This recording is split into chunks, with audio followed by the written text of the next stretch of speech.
Ministry of the mouth. Our mouths don't just minister to other people. Our mouths minister to us. How many of you all have heard the term used, how could God let this happen? Come on, raise your hand, wave your hand. You done said that, right? Well, how many of y'all think that God might have said, how could you let this happen? Man lives by his own devices and his own determining. What you determine you want. Because many of us fail or refuse to be escorted to any greatness, a level of greatness greater than ourselves. Ministry of the mouth. Our mouths and our ears. Our ears are killing us.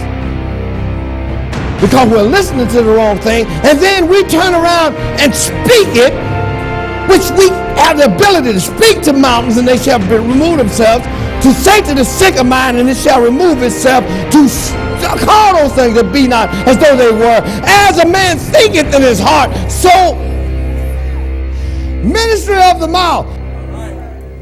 Because we as Christians speak improperly, because we hear improperly, and we're being hooked in the nose by the fads and norms of this world, as if we're going to stay here.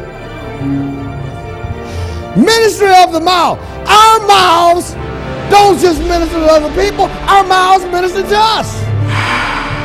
Our mouths are ministry to ourselves. Speak to the mountain, it's supposed to be removed. Why? For your ministry. Call those things that be not as though they were. Why? Our ministry. Therefore we believe, therefore we thus speak our ministry.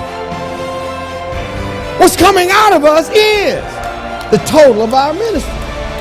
What we have and what we possess is irrefutable, incontrovertible evidence of what we are. It's what we are. It is not gold, as though I have attained. But this one thing I do, forgetting those things which are behind, reaching far to those things that are before, I press to the mark of the prize of the high calling of God in Christ. Are you pressing to the mark? If God has called you, you have a responsibility. You have a responsibility. Nobody should have to remind you of your responsibility. Nobody should have to remind a husband of his responsibility to his covenant wife, or the wife to her covenant husband. Nobody should have to remind the children. You're supposed to be sitting up on your bed at night teaching them the holy scriptures. Nobody should have to remind you of that. You should know that as being heirs to salvation. You should know that whatever you're going through, all things work together to the good of them that love the Lord and are called according to his purpose. No one should have to remind you of that. You should know that whatever I'm going through this. It is just me being tossed in the now to ultimately become what God has called me to be. Not my will, but thine will be.